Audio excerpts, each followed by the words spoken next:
before we get into this video, just want to say, guys, that this episode is presented by Prize Picks. Be sure to visit the Prize Picks app today for a $100 deposit match when you sign up.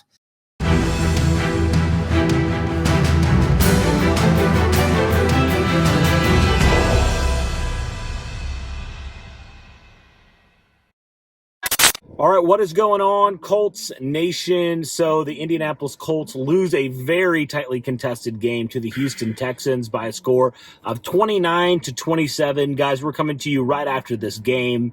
So sorry we're not in our normal setup, but just wanted to give you guys a quick recap of some of our thoughts on this game because it was a game, Derek, very back and forth.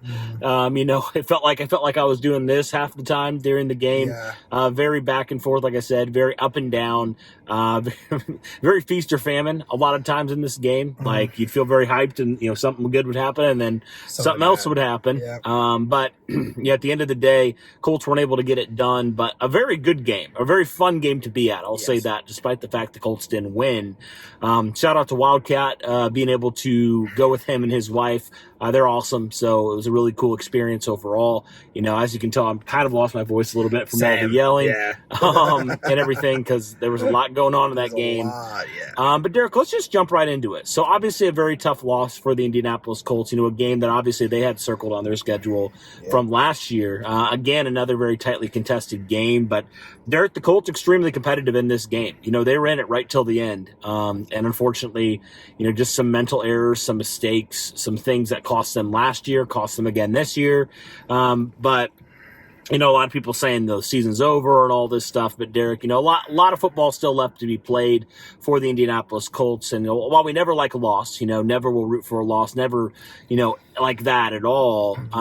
There were a lot of encouraging signs despite the frustrations that we did have with this game. I think we can just let's just get the negatives out of the way, and then we'll talk about some of the positives in this game as well. I think the biggest negative, Derek, you have to talk about was the run defense. Very, very poor today. You look at Joe Mixon, 160 yards on the ground, averaged over 5 yards per carry. To say it was piss poor, Derek, is doing it a disservice. It was bad. It was very, very bad. And fittingly, the way that Houston won the game and really finished it out was, running the football. And the Indianapolis Colts had no answers for that. And it was a little bit surprising because, last year the Colts weren't the greatest at stopping the run, but they still have some players who are very capable of stopping the run. So it was a little bit surprising the way the Colts were just unable to really contain, especially the outside. They were really not good in this game at all. I felt like, Derek, the linebackers played horrendous in this game. EJ Speed, Zaire Franklin, for all the crap they've talked, they did not play well at all. And, Houston was able to do whatever they wanted to. And it just was a very weird day for this defense in terms of stopping the run. We haven't seen the Colts defense be gashed like this in a long time. So it was really weird to see that happen for the Indianapolis Colts. But yeah, Derek, no doubt, you got to completely revamp whatever you did against Houston. Cannot be a repeat next week against the Green Bay Packers. No doubt. So what are your thoughts on just this lack of run defense for the Colts? Yeah, it's kind of ironic because I think that we were thinking that was going to be the opposite way around. The Colts actually had a very difficult time running the football against Houston versus where I don't think there's ever been a time where when Grover Stewart's out there, outside of an occasional Derrick Henry game, that you have seen a Colts defense get absolutely destroyed at the point of attack like this. This was so uncharacteristic of the Indianapolis Colts. And, I know we're seeing Zaire Franklin, you're saying he was locked in right at the beginning. Well, it's it didn't look very locked in. I don't know what happened in this game, but you're right. When overall the team can run 40 times and can run for over 200 yards and get a touchdown on you, you don't deserve to win that game. That was ultimately the main reason why the Indianapolis Colts lost it. We could talk all day about the secondary, which definitely still was a big issue. We could talk about the offense being unproductive at certain times in the game, but ultimately it comes down to the fact that they ran for just as many yards as Stroud threw today. And that is bad. You ran the ball more times today than Stroud threw it. So, ultimately, that's what lost you the game. You can't not stop the run. And I don't know what kind of wake up call needs to be fixed there. I don't know if it can be fixed. That looked terrible. That looked very uncharacteristic of a Colts defense that, I mean, like you said, has been ranked like 10th or 11th at stopping the run, but nobody has done that to Indianapolis's run defense with Grover Stewart in there. So very bad. No, yeah, it was rough. And if it's a day where you say the secondary looked better, your pass defense looked better than your run defense, you're probably in for a bad day if you're talking about the Colts, right? So, yeah, definitely they got to clean that up. They got to figure that out in a hurry. I mean, you can't have that be happening every single week. I mean, and that really did, Derek, I think, open up. You talked about the secondary. I thought the secondary, they struggled for sure. I mean, we expected that. I mean, that wasn't a shock to us. A lot of youth out there, definitely some missed plays, missed opportunities. But I do think their ability to run the football, Derek, definitely opened up the pass a lot more. If the Colts were able to do some stuff, how much better could that have been for them to really focus in on that passing attack? But when you can't stop the run, you have to sell out a little bit more, and that opens up more opportunities down the field for C.J. Stroud, right? And so secondary definitely had its issues. I really felt like Jalen Jones really got picked on today, Derek. I mean, multiple times. It was like anytime there was a first down catch, it was against Jalen Jones. Yeah. And so I'm kind of sitting here, Derek, like maybe the Indianapolis Colts need to consider making a move at another corner spot because, who else are you going to replace him with? I know he's a young player, and I don't have a problem with, betting on young players, but Derek, I mean, it was bad. It was very, very poor from Jalen Jones overall. Nick Cross had a really bad play, really bad miss there on that fourth down, multiple fourth downs the Texans converted. But Derek, I mean, in that first half especially, I felt like the Colts did a pretty good job, all things considered, against this Houston pass defense. Or the Houston pass attack, excuse me. Their pass defense wasn't, I mean, it was bend, don't break for sure. But, overall, I think if you look at this game and you say C.J. Stroud only throws for 2 touchdowns, I think you and I would have taken that, And, there was a questionable interception, almost interception, I should say, of Juju Brents, but it wasn't able to complete it. And so, I mean, I think, Derek, this is something that we expected, though, was Houston was able to really throw the ball at will when they wanted to, and, just blaming Chris Ballard. I mean, frankly, for neglecting this, the secondary. We've been talking about it all offseason, Derek, so why are we shocked this happened, right? But definitely the youth and inexperience for this Colts defense really showed up in this game, no doubt. But I think the biggest thing for me, Derek, with the defense, I mean, beyond the run game, I think especially with the secondary is what we saw a lot last year was the situational poorness, right? They were extremely poor situationally. I mean, there was multiple fourth down opportunities for the Colts defense to step up, and they just frankly didn't do it. Now, in that last play, I'll just give it credit. That was a great throw and catch. Amazing throw. I mean, that's just something Jalen Jones, you can't defend that. That was just a great throw and catch. That was really perfect. But there was multiple times, Derek, on fourth down where the Colts could have and should have got off the field, and pretty much every time on fourth down or situationally the Texans were able to do whatever. I mean, there's a one play, Derek, where C.J. Stroud, it's like a 3rd and 14, he rolls out and finds a guy open, and again, Jalen Jones getting lost in coverage. Shocker, I know, but very frustrating to see that. We saw that last year at times where the Colts would get teams behind the line and, be in 3rd and long and then allow this giant play. And that's just another issue, Derek, that the Colts got to figure out. They just got to figure it out. I don't know what the deal is. I don't know why they can't consistently get off the field. And it sucks because it's the 3rd and longs. Yeah. That always killed us. Because it's like the Colts, I mean, I get giving up 3rd downs and 2s, 3rd downs and 3s. But it was when the Colts had them in 3rd and 11, 3rd and 14, 3rd and so long. And yet still Stroud found a way to find an open guy, and even when he wasn't open, still found a way to make the throw in which the Colts just couldn't convert it. And it sucks because it's just like, damn, and especially at the end of that game, because, Indianapolis, they scored a touchdown with just over 2 minutes left to go. There's a chance. If the Colts get a 3 and out, you did it. And then sure enough, they just weren't able to quite do it at the end.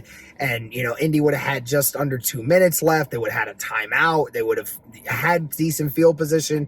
And then odds are the Colts could have won this game despite how bad they played. So, I mean, yeah, it does suck, the youth of this group. And, you hope that at some point they kind of pick it up as the season goes along. all I'm saying is if this is the secondary we have to look forward to going forward, then we're in for a long year for sure. Could be pretty rough, man. And I think just situationally overall, like they just got to be better, no doubt in my mind, Derek. And I think also just the idea, and we'll move to the offense here in a second, but I think just as a whole, Derek, this team was not complementary to each other. You know, It was either the defense playing well, the offense couldn't get a drive going, or it was the offense playing the well and the defense couldn't stop you and me. Like that's how bad it was. It was just very inconsistent there. And I guess that's what you get when you get a young team. You know, stuff happens like that, but it was very hot and cold with this team. And you just think, man, if you would have played a little bit better complementary at times, how much different could this outcome have been for the Indianapolis Colts? And that moves me into the offense, Derek. You know, the offense, I felt like in the first half, they had one big play down the field to Alec Pierce for a touchdown. A really great play there, no doubt. But, Derek, when you kind of look at it, you know, in that second half, I mean, they didn't do anything else. You know, they had an opportunity in the red zone, and they turned it over. You know, Kylan Granson, which I don't even know why Kylan Granson plays, because it feels like every time they target him, there's something bad that happens. I don't know what it is with him, but, you know, he made, you know, I think he fell or something, and there was a pick. He fell. So, I mean, at minimum, you leave 3 points off off the board there. That could be, you know, ultimately the difference there because you lost by 2. You had some of that stuff. You had a lot of 3 and outs in that first half. And to the credit of the Colts offense, you really picked it up in the second half. You still had some moments where it wasn't great, but you know, even in that first drive of the game, Derek, you know, 4th down, you can't convert there. And so just like some situational football for this offense on 3rd down in the red zone, although I do think they got better in the second half, they did leave some points on the field today. And, you know, like I said, couldn't play complementary football. You know, the defense held Houston very well to 12 points in that first half, and your offense just couldn't take advantage. And then your offense picks it up, your defense can't take advantage, right? And so very inconsistent there. But I think that really does it, Derek, for some of the negatives. I mean, obviously, when you lose, there's more negatives than positives, no doubt. But I do think, Derek, moving on to the positives, we'll talk about the defense, we'll move to the offense. I do think, Derek, the defensive line had a lot of good moments in this game. I do think they weren't as consistent, especially late in the game, but they had some moments where they really got to the quarterback and made life hard on C.J. Stroud, especially in that first half. You know, Kwity Paye, Dayo Adangbo, Tyquan Lewis, all those guys, DeForest Buckner, you know, getting sacks. So they were able to make life hard on C.J. Stroud for a good chunk of this game, and that was definitely great. Now, I think they definitely tailed off in that second half a little bit more, but also when you're selling out to stop the run, again, like it's harder to do that. But I felt like the defensive line as a whole played pretty well. The defense in general in that first half, you know, it was bend, don't break, which I'm fine with.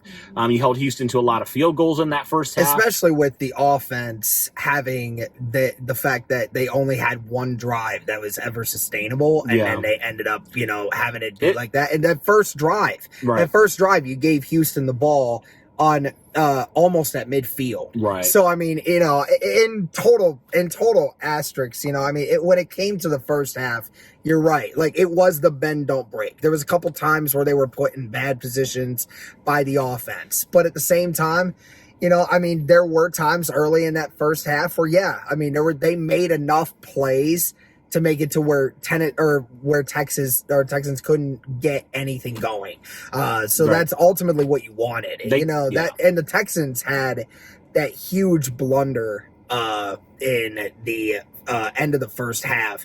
Also, shout out to Shane Steichen, by the way, because had Shane Steichen not said something, the refs would have just gave them 10 free seconds. So I'll give context real quick to what that was in case people were wondering. So they completed the pass and they went and they wanted to snap it and then spike it so they could kick the field goal. They said before the snap went off, they were officially reviewing whether it was a catch or not, and they ruled that it was a catch. And then ultimately they said put 10 seconds back on the clock because they thought that the play clock didn't run during that time frame in which he caught it to where they wanted to spike it. But then Shane Steichen said, no, the clock did run. It was running during that time. So the refs were just going to give them 10 more free seconds, guys, and that could have definitely helped change the outcome of the game even more had it, actually gone to fruition.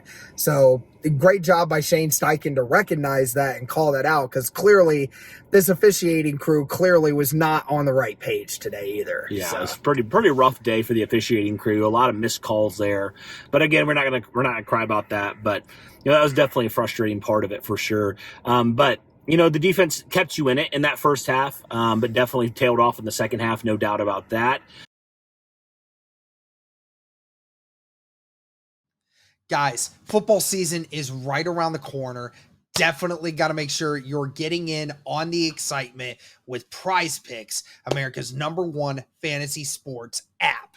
You guys can now win up to 100 times your money with as little as 4 correct picks, guys. You can turn $10 into $1,000 with any entries today on Prize Picks, America's #1 fantasy sports app.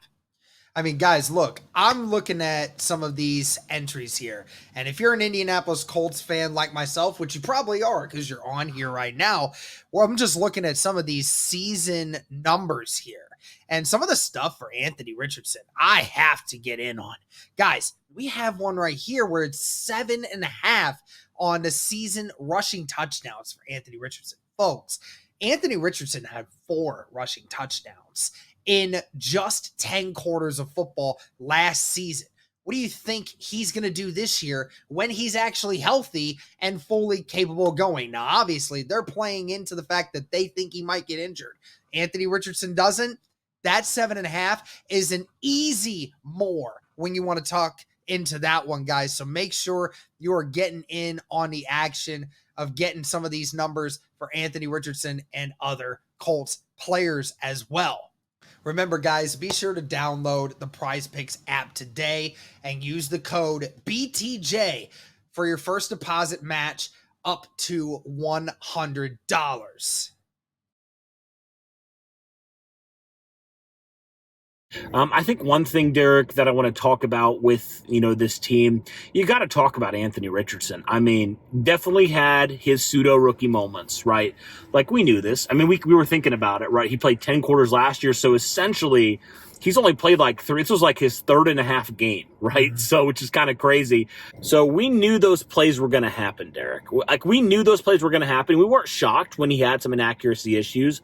We weren't shocked when some stuff happened. Like, we weren't shocked when the Colts offense, got off track.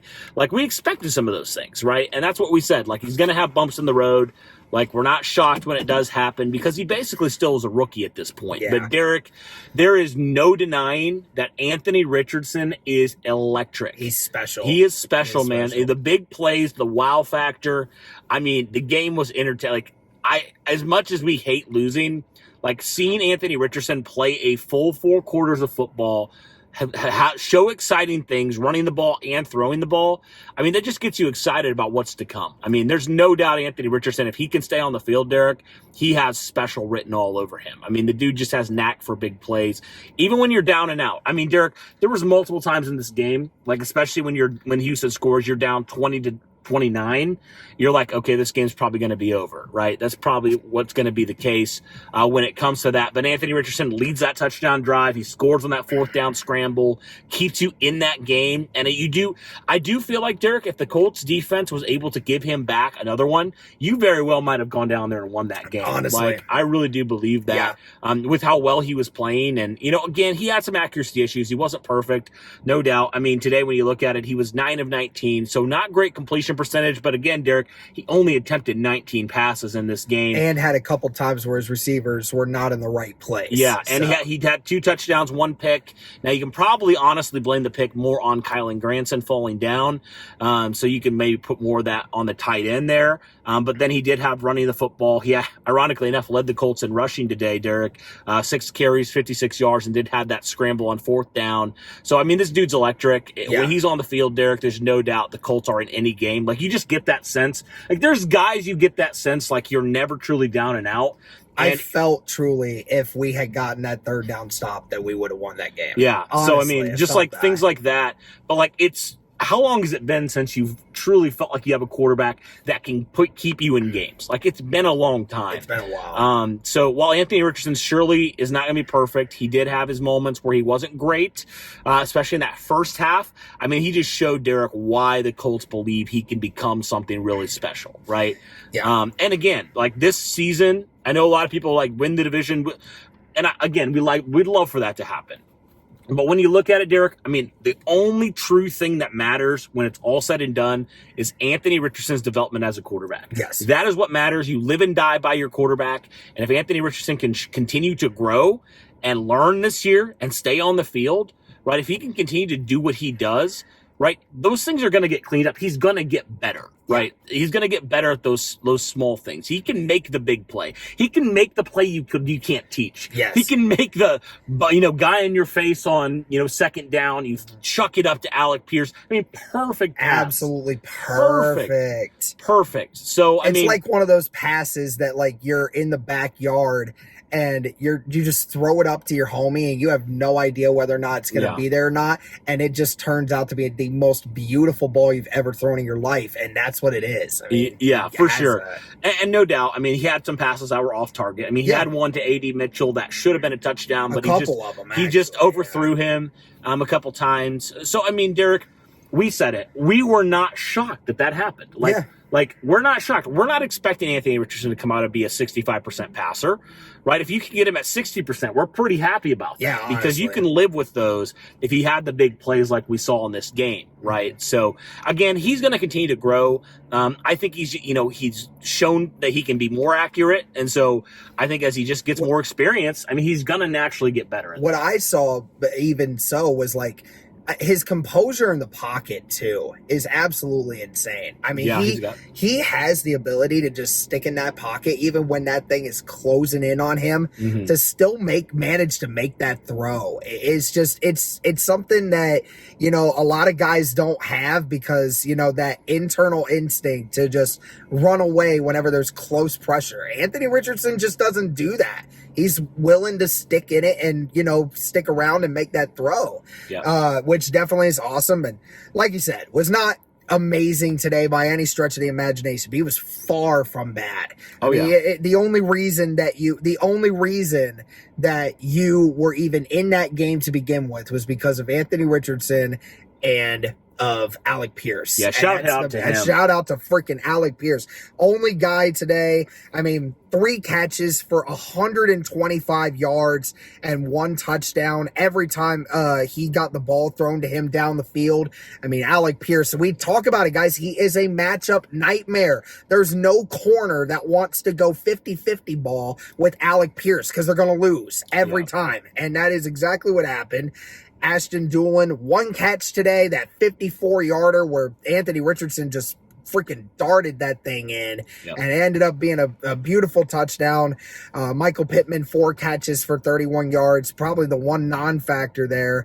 And then Adonai Mitchell, the only other guy to make a catch in this game. Again, Adonai Mitchell, some of the routes Adonai Mitchell ran today, absolutely insane. Yeah. Only problem was the one time that one of the routes that he had, there was an illegal touching and it caused him to be a half step behind on an Anthony Richardson throw. And then 2 other times, Anthony Richardson had him open for touchdowns, didn't quite get him, just overthrown. But I'll tell you what, man, when Anthony Richardson does finally get that timing down and that accuracy down on those, Adonai Mitchell legitimately could have had 3 touchdowns today had Anthony Richardson hit him all 3 times. So. Yeah, and of course you were missing Josh Downs in this game, so you do wonder when he comes back, hopefully next week, how much better will your offense be? I mean, he's that security blanket in the slot. Like he can, I think maybe when he comes back, that'll definitely help with the efficiency standpoint. That's the hope, at least, and as AR continues to grow. But I mean, Derek, frankly, we saw 3 times today if not more opportunities, where it's like you just frankly did not have that last year with Gardner Minshew. Like you just didn't have that ability to throw the ball down the field. You didn't have the capability to be in every game, right? You just didn't with Gardner Minshew. And so you look at, Anthony Richardson, while yes, Gardner Minshew probably on the short to intermediate, I mean, definitely was better. And that's to be expected, right? But you just can't teach those big plays. And that's exactly what this Colts offense needs. That's why they're so exciting and yet so frustrating at times. Yeah, true. Because you're like, man, if you could just do some of the other things, the smaller things well, I mean, this offense would be lethal. I mean, it would be absolutely lethal. And it didn't help that Jonathan Taylor only had 3 yards carried. Yeah, it was not good. I'll say the offensive line did not play very well today. Wasn't great performance today. I feel like they got a lot better in the second half, especially pass protecting wise.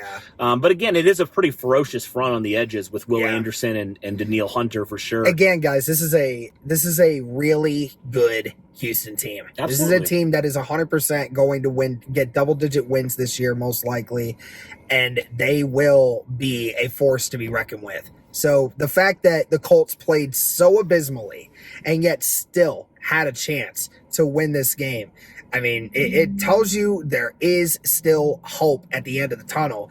Also, again, just real quick shout out to 2 players on the defense, Nick Cross and Julian Blackman. 27 tackles between the 2 of them today. I mean, Nick Cross had 14 of them. And that shows you how bad the run defense was. It was very bad today. Yeah, it was pretty poor. It was pretty poor. So, yeah, guys, like we said, we're not going to probably overreact to this. I know the reactions just to the world's ending, we're screwed, the season's over. But I don't think we viewed it that way at all, Derek. I mean, it's very frustrating because you had multiple opportunities to win. You frankly should have probably won this game despite playing so bad. You definitely had your chances. But again, Derek, sometimes it's those couple plays. And that's, was one of my key things is like some of those couple plays that make the difference. And at the end of the day, Houston made a couple more plays than the Colts did. And that's what mattered in this game. But again, the Colts will have another chance at Houston later on this year. But Indy has a chance here going to Green Bay against obviously a backup quarterback to right the ship, get back to 500. But guys, very good opponent for the Houston Texans. So the fact the Colts were very competitive and almost won this game, I mean, you never want to, be happy about losses, and we're not, for sure. Very frustrated. But again, you can't help but be encouraged about your young quarterback and the direction you're going there.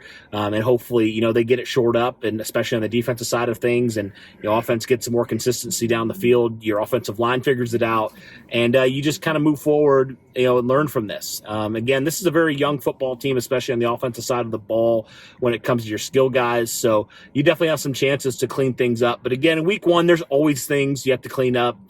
So the Colts are going to come back and have a chance here to go to Lambeau and make things right. But guys, that does it. Colts lose a very frustrating game, but a very tightly contested game.